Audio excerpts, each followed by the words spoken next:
ஏற்கனவே நம்முடைய தலைமைச் செயலாளர் அவர்கள் கேரளா தலைமைச் செயலாளருக்கு கடிதம் வாயிலாக கேட்டுக் கொண்டிருக்கின்றார்.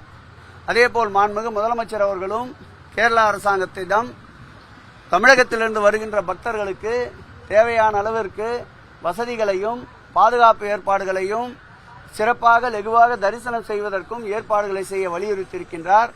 துறை சார்ந்த அமைச்சர் என்ற வகையில் மாண்புமிகு முதலமைச்சர் அவர்கள் என்னையும் கேரளாவினுடைய தேவசம் போர்டு அமைச்சர் அவர்களிடத்தில் பேச சொல்லியிருந்தார். தேவசம் போர்டு தலைவரிடமும் பேச சொல்லியிருந்தார். பேசியிருக்கின்றோம். எவ்வளவு முடியுமோ அந்த அளவிற்கு சிரமத்தை மேற்கொண்டு கேரளா அரசாங்கமும் கேரளா காவல்துறையும் திருவாங்கூர் தேவஸ்தானம் போர்டும் பக்தர்களுக்கு தேவையான வசதிகளை செய்து கொண்டிருக்கின்றது. பெருமளவு பக்தர்கள் எண்ணிக்கை கூடுகின்ற இந்த காலகட்டத்திலும் பெரிய அளவு அசம்பாவிதம் இல்லாமல் திறமையாக சமாளித்துக் கொண்டிருக்கின்றார்கள். எனக்கு எட்டிய வரையில் நான் சபரிமலைக்கு ஒரு 45 ஆண்டுகளுக்கு மேலாக செல்கிறோம் என்ற சூழ்நிலையால் சொல்லுகிறேன். ஒரு மணி நேரத்திற்கு குறைந்தபட்சம் 3500 பேர் தான் தரிசனம் செய்யக்கூடிய சூழல். ஒரு நாளைக்கு கிட்டத்தட்ட 18 மணி நேரம் தரிசனம் நடக்கின்றது.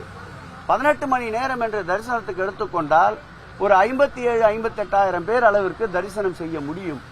ஆனால் இந்த எண்ணிக்கை கூடுகின்ற பொழுது கூட்டம் நெரிசல் அதிகம் ஏற்பட்டு தரிசனத்திற்குண்டான கால அளவு நீடிப்பது இயற்கையாக அங்கே அமைந்திருக்கின்றது. இருந்தாலும் அங்கே காவல்துறை அதற்கேற்றாற் போல் பக்தர்களை வரிசைப்படுத்தி நிறுத்தி அனுப்புகிறது. அதே நேரத்தில் மாலையிலே தரிசனத்திற்கு செல்பவர்கள் காலையிலே நெய்யபிஷேகத்திற்காக இரவு அங்கு தங்குகின்ற சூழல் ஏற்படுகின்றது. ஆகவே ஒரு சில நாட்களில் 1 லட்சத்திற்கும் மேற்பட்ட பக்தர்கள் சன்னிதானத்திலே இருக்கின்ற ஒரு சூழல் நிலவுவதால் கூட்ட நெரிசல் ஏற்படுகிறது. இருந்தாலும் திறமையாக கேரள அரசு இந்த கூட்ட நெரிசலை கையாண்டு கொண்டிருக்கின்றது. அடுத்து வருகின்ற காலங்களில் அதற்கு திட்டமிட்டு மேலும் பக்தர்களுக்கு அதிக அளவு தரிசனம் செய்வதற்கும் அதேபோல் வரிசையில் நீண்ட நேரம் காத்திருக்காத ஒரு சூழலை ஏற்படுத்துவதற்கும் திட்டமிட்டிருப்பதாக கேரளா தேவசம் போர்டு அறிவித்திருக்கிறது. ஆகவே தேவையான முன்னேற்பாடுகளை செய்வார்கள் என்ற நம்பிக்கை நமக்கும் இருக்கின்றது. செய்திகளை உடனுக்குடனும் துல்லியமாகவும் தெரிந்து கொள்ள சப்ஸ்கிரைப் பண்ணுங்க.